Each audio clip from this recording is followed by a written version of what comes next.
Então, o que aparece nas propagandas da esquerda, que domina a grande mídia, assessorias de imprensa das universidades? É isso, que as nossas universidades estão entre as que mais produzem artigos no mundo. Isso é verdade.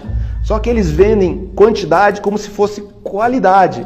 A USP está a oitava melhor universidade do mundo. Isso é uma mentira. A USP ela não é a oitava melhor, é a oitava maior. Eu não tenho nada contra a USP, eu estudei na USP, fiz parte do meu doutorado na USP. Agora a gente tem que falar a verdade. Se a gente quer curar uma doença, o doente ele tem que ser informado da sua doença. É o que acontece na universidade brasileira. Ela está doente, muito doente.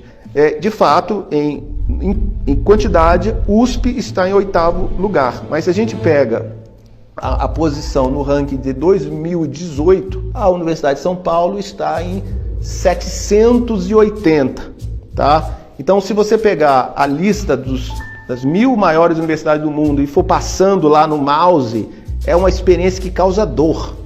Você não encontra em nenhuma universidade brasileira. Você chega na 710, você encontra a Universidade Federal de Santa Catarina no ranking de 2018. Em algumas áreas a gente está caindo ano a ano em relação ao primeiro lugar do mundo, né?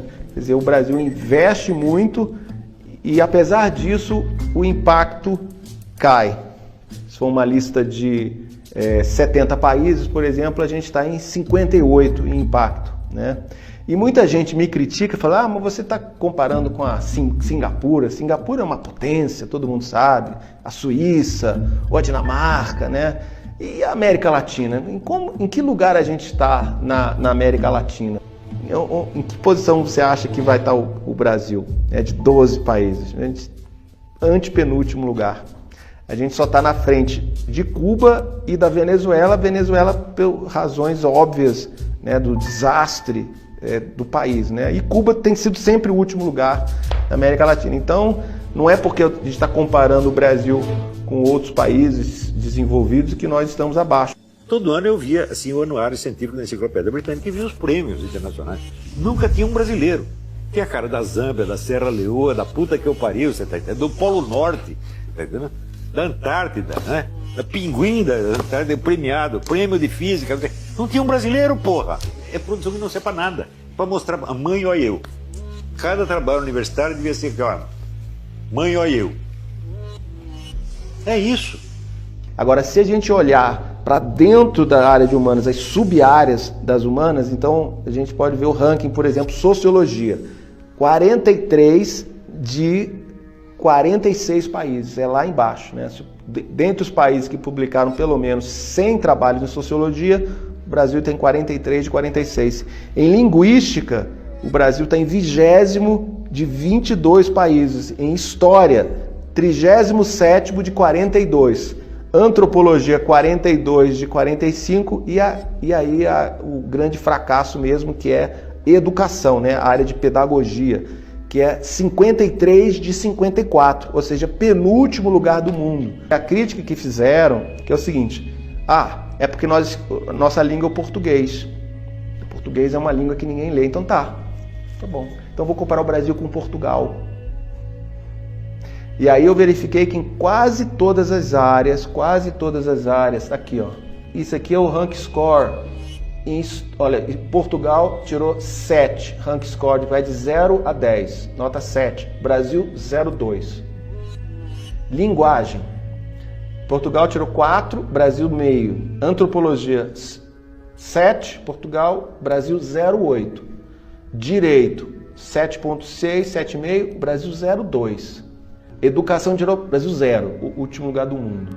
Isso dado de 2017.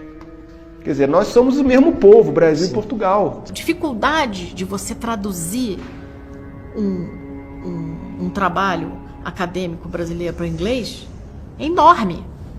O que será que essa pessoa quis dizer aqui?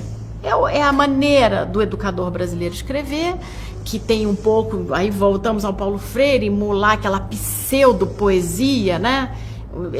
Quando você está escrevendo um texto que supostamente é para ser técnico. Analisando o impacto da produção brasileira, científica, verifiquei que países que investiam a mesma quantidade de dinheiro em pesquisa e desenvolvimento em relação ao PIB tinham produção muito maior que a nossa. E recentemente eu atualizei esses dados, né, fazendo uma análise de mais de 60 países, e a gente chegou num grupo de países, né, como por exemplo a Irlanda, novamente, a Estônia, que investe em torno de 1,2%, 1,3% do PIB em pesquisa e desenvolvimento e tem impacto muito maior que o Brasil. Agora, o que é problemático quando a gente vê países que investem muito menos, por exemplo, o Chile investe 0,35% do PIB em pesquisa e desenvolvimento. E o impacto da pesquisa chilena é substancialmente maior que o nosso. As nossas universidades federais estão entre as mais caras do mundo, em dólares. Então, evidentemente, não é questão de recurso. Se a gente pegar o PIB do Brasil, né, e extrair quanto que é 1,3% do PIB investido em ciência, tecnologia e desenvolvimento, dá em torno de 100 bilhões de reais. Com apenas R$10 por mês você se torna um membro patriota e tem acesso à versão completa da trilogia Pátria Educadora, livre de anúncios e muito mais. Entre no nosso site agora e torne-se membro. Quando procuramos nas plataformas de pesquisa, fica fácil encontrar exemplos de trabalhos ideologicamente enviesados, pouco lidos e pouco citados. Muitos apresentam pautas que os brasileiros jamais imaginariam que foram financiadas pelo dinheiro público. Na Universidade Federal da Bahia, uma estudante apresentou uma tese questionando se sapatos têm sexo, referindo-se às metáforas de gênero de lésbicas de baixa renda. Na mesma universidade, outro estudante teve seu mestrado financiado para produzir uma pesquisa autoetnográfica, analisando a prática de sexo oral entre homens dentro do banheiro de uma estação de trem. O valor da bolsa foi de R$20 mil do dinheiro público. Na Universidade Federal de Juiz de Fora, um dos temas aprovados pelo mestrado foi Por onde andam os gogoboys de Juiz de Fora? A produção científica brasileira internacionalmente não existe. Ela simplesmente não é mencionada. Ninguém lê esta merda. E vai ler para quê? Para perder seu tempo? O prejuízo que as universidades dão ao Brasil são muito maior do que a corrupção, né? Você pega todos os roubos de dinheiro público, a universidade é pior. A linguagem academicista e romantizada esconde o vazio e a promiscuidade do financiamento estatal. Uma vasta quantidade de trabalhos acadêmicos vão desde categorias pornográficas até a relativização da pedofilia. Enquanto o sistema público privilegia produções acadêmicas que não contribuem com as demandas sociais, áreas de vital importância ficam em segundo plano. Uma coisa que me chama a atenção é a quantidade de vagas destinadas para ciências sociais. Eu não estou nem falando da infinidade das ciências humanas, mas sim das ciências sociais.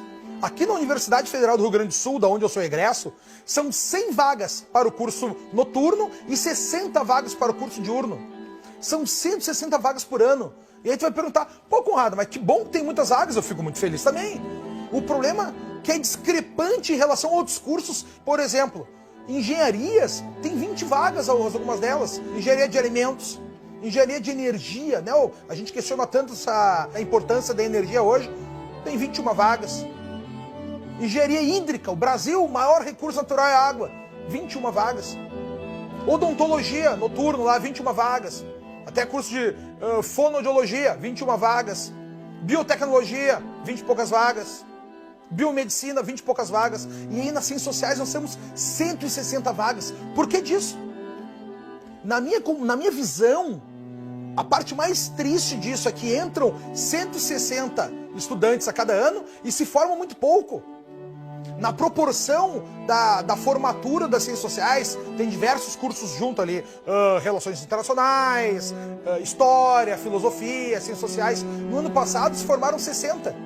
Não só das ciências sociais, de toda a gama das ciências humanas. Só 60. Desse universo geral que a gente conta aí, com quase 500 estudantes que entram por ano, 10% consegue chegar no final, dentro de uma seriação. O que me choca nesse ponto também é saber o porquê disso, porque é dinheiro alocado. Quem são essas pessoas egressas que saem dali? O que eles fazem? Que ponto que eles trazem pra gente, pra nós enquanto nação? Afinal de contas, a universidade pública é dinheiro público.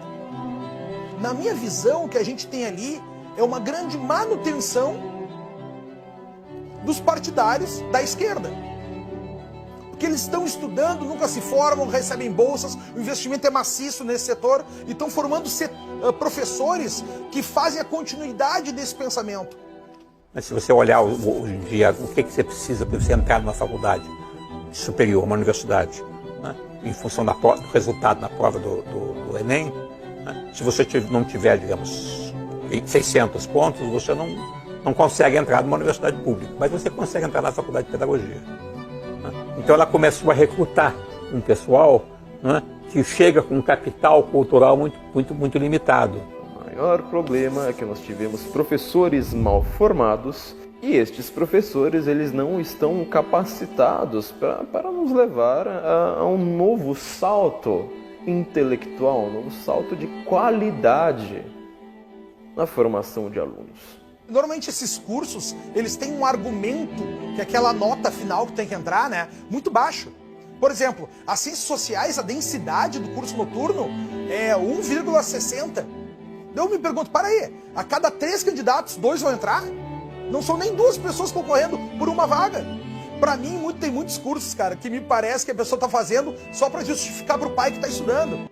Entre no nosso site e saiba como ter acesso às entrevistas e cursos exclusivos. A partir de R$10 você já pode se tornar um membro da Brasil Paralelo. Contamos com você.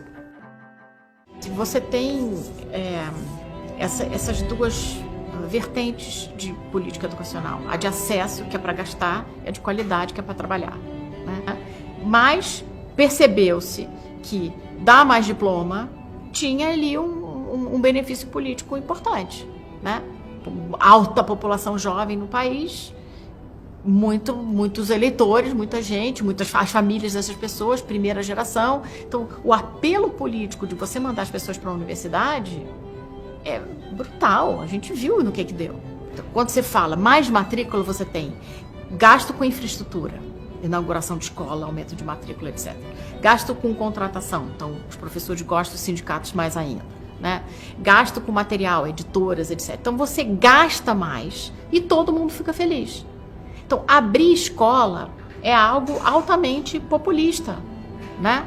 Você pode abrir escola, dizer que está atendendo o direito à educação e não ensinar nada. E essa é a história do século XX no Brasil, do final do século XX, né? Depois da Segunda Guerra, quando a gente teve os movimentos pedindo por mais educação, o que o governo brasileiro, no seu conjunto, em todos os seus arranjos, deu para o brasileiro foi matrícula.